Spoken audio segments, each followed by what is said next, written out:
Selam arkadaşlar. Hepimizin ek işlere ek geliri ihtiyacı var. Fakat damlalıkla para dağıtan mobil uygulamalar ya da internet sitelerinden çok fazla para kazanamayız. Yapmamız gereken belirli bir yöntem izleyerek sabırla ilerlemek, nihayetinde de zengin etmese de azımsanmayacak bir ölçüde gelir elde etmektir. Uzun yıllardır internetten para kazanan biri olarak bunu gerçekleştirebilmeniz için size bu videoda internetten para kazanma sanatının 9 temel adımını anlatacağım. Farazi değil, sonuna kadar can kulağıyla dinlediğiniz ve uyguladığınız takdirde gerçekten iyi sonuç sağlayan bilgiler vereceğim. Fakat bunları anlatırken sonuçtan başlayacağım. Sonra da birinci maddeyle devam edeceğim. O yüzden şaşırmayın. Hazırsanız başlıyoruz. Videoyu beğenmeyi, kanala abone olmayı ve zile tıklayarak tüm bildirimleri açmayı ihmal etmeyin. 9. Başarınızın keyfini sürün. Baştan beri kendinizi geliştirdiniz, yapamazsın diyenlere kulak asmadınız. Kendinize ya da ailenize ayıracağınız zamandan feragat ettiniz. Az uyudunuz, çok çalıştınız, çok kahır çektiniz. Önünüze çıkan tüm engelleri aştınız. Nihayet şu an varlık içinde yüzmeseniz de internetten para kazanma faaliyetiniz ana geliriniz haline geldi. Yani kimseye ihtiyaç duymadan tek başınıza geçiminizi sağlayabilecek kadar para kazanmaya başladınız. Hala tam zamanlı bir işte çalışıyor olsanız bile kimseye eyvallahınız kalmadı. Ya da tam zamanlı işinizi bırakıp tamamen bu işe yöneldiniz. Artık kendinizin patronu oldunuz. Kuralları siz koyuyorsunuz, çalışma saatlerinize siz karar veriyorsunuz. Başarılarınız yöneticilerinizin değil, sizin yıldızınızı parlatıyor. İşinize eklediğiniz her şey, gösterdiğiniz her çaba bir gün kovulacağınız, bırakmak zorunda kalacağınız ve size kuru maaş dışında hiçbir katma değeri olmayan bir şirket yerine doğrudan size fayda sağlıyor. Artık aileniz ve sevdiklerinizle daha çok vakit geçirebilir. İstediğiniz zaman kimseden izin almadan istediğiniz yere gidebilir. Hayatın tadını biraz olsun çıkarabilirsiniz. Başardınız ve artık bunun keyfini sürmelisiniz. Şimdi bu noktaya neleri yaparak geldiğinizi ve daha da başarılı olabilmek için neler yapmanız gerekeceğini düşünün. Şimdi birinci maddeye dönüp bu aşamaya nasıl gelineceğini öğreniyoruz. 1. Hevesle yapabileceğiniz bir faaliyet belirleyin. İnternetten e-ticaret, satış ortaklığı, içerik üretimi, proje geliştirme, danışmanlık, eğitim, freelance çalışma gibi pek çok farklı yoldan gelir elde edebilirsiniz. Önemli olan arkadaşlar sizin hangisini hevesle yapabileceğiniz. Heves oldukça önemli bir faktör. Eğer ilgi duyduğunuz bir alanda ilerlerseniz çabanız size angarya bir iş gibi gelmez ve önünüze çıkan engelleri aşmaya çok daha istekli olursunuz. Bu da sizi mutlak başarıya ulaştıracak en büyük etkendir. Fakat sırf para kazanmak için sevmediğiniz, arzu duymadığınız bir konuda faaliyet gösterirseniz internetten para kazanma maceranız daha para kazanma aşamasına bile geçmeden sona erer. Çünkü sevmediğiniz bir işi yaptığınız için iç sesiniz sürekli zaten saçma bir fikirdi, vazgeç diye bır bır olumsuz konuşur ve karşınıza çıkan bir ya da birkaç küçük engelde iç sesinize hak vererek vazgeçersiniz. Bundan dolayı ilk ve en önemli adım zevkle, heyecanla, hevesle, şehvetle yapabileceğiniz bir faaliyete karar vermek. Acele etmeyin, iyi düşünün.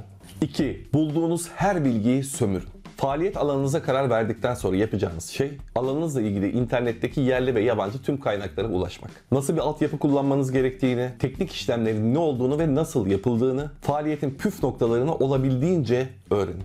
Araştırmanız sırasında karşılaştığınız ve anlamadığınız tüm terimleri ve yöntemleri bir yere not edin. Sonra bunları da araştırın. Birbirine tezat olan bilgileri de not edin. Farklı olmalarının sebebini de araştırın. Arama terimlerinizi İngilizceye çevirip yabancı kaynakları da mutlaka inceleyin. İngilizceniz yoksa arkadaşlar tek yapmanız gereken Google Chrome'da açtığınız yabancı web sayfasının üzerine sağ tıklayıp Türkçe diline çevir demek. Evet, çok anlaşılır, harika bir çeviri değil ama iyi kötü oradan bir anlam çıkarabiliyorsunuz. Ek olarak daha önce bu işi yapanların uygulamalı eğitim ya da danışmanlık programlarını takip edin. Ücretli, ücretsiz çok sayıda eğitim ve program bulabilirsiniz. Örneğin arkadaşlar çevrim içi eğitim platformu Udemy'de 30-40 liraya onlarca saatlik eğitimler mevcut. Benim de orada sıfırdan YouTube kanal geliştirme eğitimi var. Linki video açıklamasında, ilgilenirseniz. Bu eğitimlerde genelde uygulama çalışmaları da sunuluyor. Bir uzmandan eğitim almanın önemi nedir arkadaşlar? Uzman bir şeyleri anlatırken vaka tecrübelerinden hareket ederek anlatır. Siz de bunlardan istifade edersiniz. Yani teorik bir bilgi dışında arkadaşlar tamam uygulanmış işte olay sırasında gerçekleşen hikayelerden oluşan bilgiler sunarlar ve bunlar gerçekten çok işinize yarar. Tabii arkadaşlar eğitim alacağınız kişinin uzmanlığını ve başarılarını da mutlaka sorgulayın. Doğru kişilerden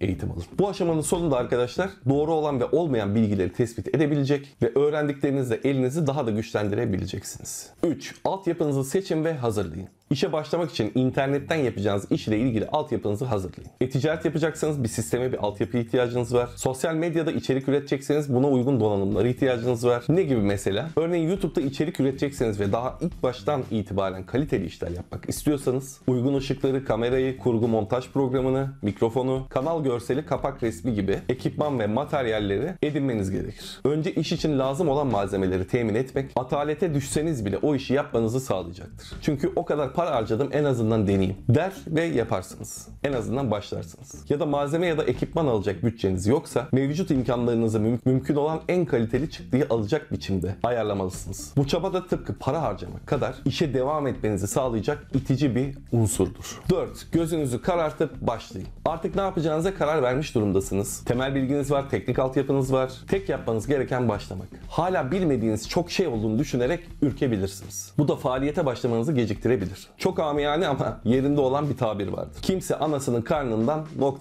doğmaz. Tecrübeyi o işi yaparken edinecek ve ustalaşacaksınız. Bir işe başlamak bitirmenin yarısıdır diye önemli bir söz daha var bildiğiniz üzere. Fakat internet işleri süreklilik arz eder ve asla bitmez. Yine de siz buna değil, sadece işe başlama kısmına odaklanın. Gözünüzü karartın ve başlayın.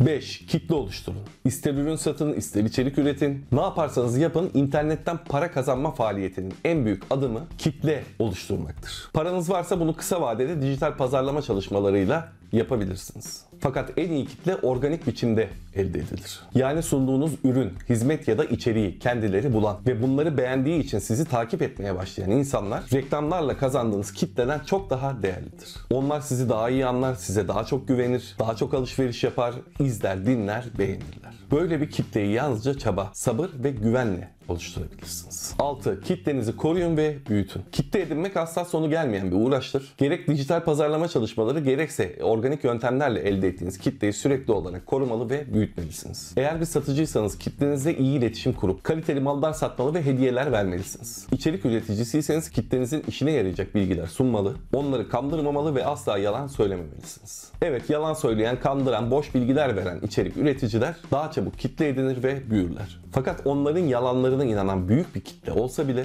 değer arz eder nitelikte olmazlar. Dolayısıyla bu tarz içerik üreticiler sponsorluk, marka sözcülüğü ya da satış ortaklığı gibi büyük kazançlardan ve saygınlıktan mahrum kalırlar. Çünkü ciddi ve büyük markaların temsilcileri böylelerini asla tercih etmezler. Eğer ürün satıyorsanız da kalitesiz ve piyasaya göre çok daha pahalı ürünler sunmanız zaten kısa vadede sonunuzu getirecektir. Özetle başarı ve maddi tatmini ancak kitlenizi önemseyerek, koruyarak ve büyüterek uzun vadeli olarak sürdürebilirsiniz. 7. Sürekli olarak kendinizi ve işinizi geliştirin. İnsanlar sürekli aynı şeyleri yapanlardan uzaklaşma eğilimindedirler. O yüzden her ne yapıyorsanız sürekli yeni ve farklı deneyimler sunmalısınız. Bu sayede hem yeni kitlelere ulaşır hem de adınızdan söz ettirirsiniz. 8. Vazgeçmeyin. Bu 8. madde olmasına rağmen oldukça önemli. Çünkü sizi en başta açıkladığım 9. maddeye bağlıyor. Tüm bu altyapı hazırlama, eğitim alma, bilgi edinme, kitle oluşturma ve bunun gibi çabalar bir süre sonra size bıkkınlık, yılgınlık verebilir ve tükenmişlik hissi yaratabilir. Artık bir şeyler kazanmaya başlamışsınızdır ama hala tabii çalışıyorsanız tam zamanlı işinizi bırakacak kadar yeterli değildir. Hala tünelin sonundaki ışığı göremiyorsunuzdur. Hem tam zamanlı bir işte çalışmak hem de ek gelirinizi sağlayan iş için çalışmak sizi oldukça yormuştur.